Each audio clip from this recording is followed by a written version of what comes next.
साबजी, अरे तुम्ही इथे? मयेकर साहेब आले होते रामाश्रयावर. त्यांनी सांगितलंय आम्हाला सगळं.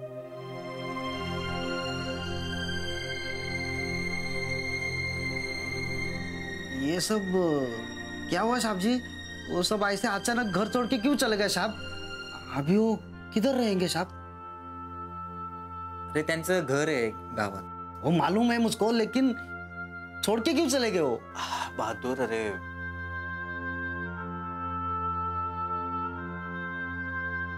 मयेकर काकू चिडला माझ्यावर. का? मी त्यांना काल रात्री आश्रित म्हणालो म्हणे. इसमें गुस्सा होने का क्या है? अभी मुझको कोई आश्रित बोलता था ना तो मुझको अच्छा लगता था बाबा. तुला कळतंय का तू काय बोलतोस ते? हाँ तो मेरे को गांव में है ना पहला श्री बहादुर मानसिंह बोलता था, लेकिन अभी मेरे को आश्रित बहादुर मानसिंह बोलेगा. सुनने को भी बहुत अच्छा लगता है. ते श्री वेगळं, आश्रित वेगळं. आश्रित म्हणजे दुसऱ्याच्या घरात दुसऱ्यांच्या पैशांवर जगतो तो. पण मालक, तुम्ही आम्हाला कधी नोकरासारखी वागणूक दिली नाही. आप्पांची उणीव कधी भासू दिली नाही. मग लेकिन गौरी मैम साहब ने उनके माजी को क्यों नहीं रोका? कारण गौरी सुद्धा चिडली होती माझ्या. क्यों? उनको क्यों गुस्सा आया? मी म्हणालो तिला की रामाश्रयाच्या आणि घराच्या कुठल्याही व्यवहारात तू ढवळाढवळ करू नकोस, तू मध्ये मध्ये येऊ नकोस. पण म्हणून इतकं चिडायची काहीच गरज नव्हती. घर सोडून जायचं लगेच. मी काही इतकं बोललो नव्हतो. माझं फक्त इतकंच म्हणणं होतं की मला सौरभची मदत नकोय बस. नाही मालक, मला असं वाटतंय की कोणीतरी हे सगळं घडवून आणतंय. अरे लेकिन कौन करता ये सब? सौरभ. मी भाजी आणायला गेलो होतो ना बाजारात, तेव्हा मला मयेकर काकू दिसल्या आणि त्यांच्यासोबत सौरभ बोलत होता. मी ते घर सोडलं. आणि बाबा आणि गौरी कुठे? ते पण येतात माझ्या बरोबर. अहो, गौरीचा पण खूप अपमान केला हो कपिलने. तिला पण आता कळलंय ते कसे आहेत ते. बरं येऊ मी? रिक्षा थांबवली मी, सामान पण आहे रिक्षेत. हा,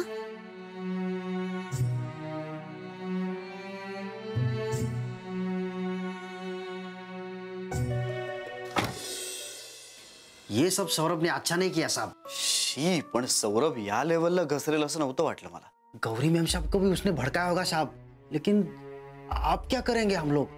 माहित नाही. रादर मला आत्ता काही सुचत नाहीये. माझी फॅमिली आहे ती, आणि त्या माणसानं माझ्या फॅमिलीत घुसून आमच्यात भांडणं लावली. तुला काय काम नाही वाटतं आज? सगळ्यांनाच गोळा करून बसलायस. पण मी घरी गेलो होतो, कोणीच नाही तिकडे. तिथे कोणीच नव्हतं म्हणून मी आलो इथे. सगळे घर सोडून गेले.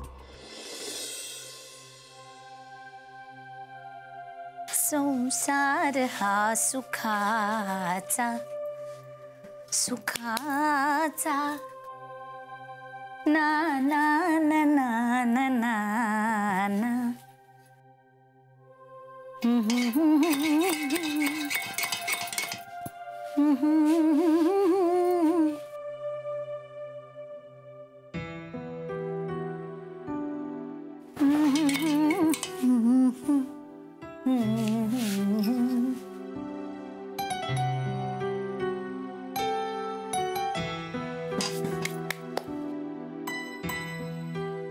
अहो, आज किती वर्षांनी आपण तिघं असे आपल्या घरी आलोय ना. मला तरी इतका आनंद झालाय. आज मी स्वतःच्या हक्काच्या घरात आलीये. काय करू आणि काय नको असं झालंय मला नुसतं.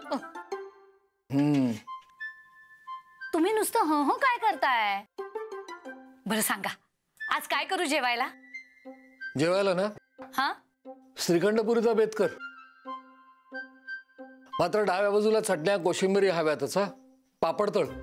आणि तू ते आळूचं फतफत फार सुंदर करतेस. हो, पण बटाट्याची भाजी पाहिजे, सुकी उकडलेल्या बटाट्याची. आणि काजू घातलेला मसाल्याचा भात कर. मात्र सुरुवातीला वरण भात, शेवटाला ताक भात हा हवाच. आणि हा, ते काय सुरणाचे काप कित्येक महिन्यात तू केलेले नाहीयेस ते पण कर. हा, अहो नाही, लग्नाचं जेवण घालत नाही होत आपण. या एका स्टोव्हवर सगळा स्वयंपाक करायचा आहे मला. एवढं सगळं होणार आहे का त्याच्यावर? हो तेही खरंच आहे, माझ्या लक्षात नाही आलं. मालक तिकडे एकटे असतील आणि मी इकडे तुला जेवणाची लांबलचक आधी देतोय. मालकाने तिकडे काही खाल्लं असेल नसेल. किती पुळकाय हो तुम्हाला त्यांचा. अख्खं रामाश्रय आणि ते घर त्यांच्या मालकीचं आहे. ते जेवल्याशिवाय राहणार आहेत का? आज चांगले दुप्पट जेवतील. तुला वाटतात तसे नाहीयेत ते. आता घर सोडण्यापूर्वी मी त्यांना भेटलो. मला त्यांनी काही बोलून दाखवलं नाही, पण त्यांचा चेहराच सांगत होता. फार उद्ध्वस्त झालेत ते. आता विचार करून काय फायदा? बोलायच्या आधीच विचार करायला हवा होता ना. मला बोलले ते बोलले, मी तर कुणीच नाहीये त्यांची. तरी बरं, ते आल्यापासून त्यांचे स्वतःचे आणि त्यांचा तो मित्र जेव्हा जेव्हा आला ना, तेव्हा त्याच्याही जिभेचे चोचले पुरवलेत मी. साठे काकूंची खातिरदारी केल्याचं पण बोलली नाहीस. काय म्हणाला? काही नाही. तुला प्रत्येक गोष्टीची किंमत करतेस, हे मला अजिबात आवडत नाही. इतकी वर्ष साठ्यांच्या घरात राहिलो आपण. आई, इतर माणसं कितीही चुकली ना तरी आपण त्यांच्यासारखं नसतं वागायचं. आप्पा काका आपल्याला खूप जवळचे होते आणि आपण त्यांना. सो त्यांच्या माणसांना असं बोलून आपण आपली पातळी का खालवायची? हे बघ, आप्पांबद्दल आणि त्यांच्या फॅमिलीबद्दल मला काहीही बोलायचं नाही. मी सदैव त्यांच्या ऋणातच असणार आहे. पण ह्या काल आलेल्या मुलानं मला असं बोलावं, तेही माझ्या वयाचा आब न राखता. कसं सहन होईल मला हे? मी नाही बाई सहन करू शकत हा अपमान. इंदू, मला फक्त एकदा सांग, फक्त एकदा, हा, आपल्या तिघांच्या मध्ये तुमच्यात काय बोलणं झालं, खरं खरं ते मला ऐकायचंय, संपूर्ण सत्य. हे बघ, ते घर सोडून मी आपल्या गावातल्या घरात तुझ्या सोबत राहायला आलो. निदान या गोष्टीचा मान राखण्यासाठी खरं काय ते सांग. अहो, असं काय करताय? सकाळी सांगितलं तेच. नाही नाही, तू सांगितलं त्याच्यावर माझा अजिबात विश्वास नाही. पुन्हा तेच म्हणजे मी खोटं बोलतेय का? माझं चुकलं. मी ना तुम्हाला बरोबर घेऊन जायला हवं होतं. गौरी, तू तरी निदान थांबायला हवं होतंस ग. तू तरी ऐकलं असतंस तुझ्या कानाने. एक साक्षीदार तरी मिळाला असता मला. आई प्लीज, बास आता हे सगळं. जे काही असेल ना ते एकदा स्पष्टपणे सांगून टाक. निदान आपल्या तिघांमध्ये तरी कुठला आड पडता नकोय मला. मला नाही बाई सांगवते सारखी सारखी माझ्या अपमानाची गोष्ट. तुला पण बोलले ना कपिल, तू एवढी जवळची मैत्रीण त्यांची, तरी तुझा पण अपमान केला ना त्यांनी. आता तूच सांग तुझ्या वडिलांना. तुझ्या बोलण्यावर तरी विश्वास बसेल त्यांचा. बास, मला नाही बोलायचं या विषयावर. तुम्ही दोघं जण बोलत बसा, मी ऑफिसला जाते. अगं पण जेवण? ब्रेकफास्ट हेवी झालाय, त्यामुळे जेवायला नकोय मला. अगं पण मग हे सगळं कोण आवरणार? माझ्याच्याने नाही बाई, एकटीच्याने होणार. तू नको करूस, मी संध्याकाळी आल्यावर सगळं आवरीन. तू आराम करतो पर्यंत. येते.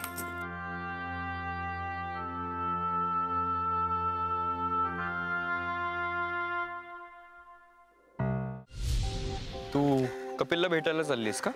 काय? हा, मगाशी श्रेया तेच म्हणाली ना तुला की कपिलने तुला भेटायला बोलवलं म्हणून. तू काय माझ्यावर हेरगिरी करत फिरत असतोस का रे? मी काय करते, कुठे जाते, सगळं कसं माहित असतं तुला? अगं गौरी. अरे गौरी मैम साहब, आप आ गए मैम साहब. कैसे हो आप? और आज इधर अचानक कैसे? अरे गौरी मैम साहब रुको, गौरी मैम साहब.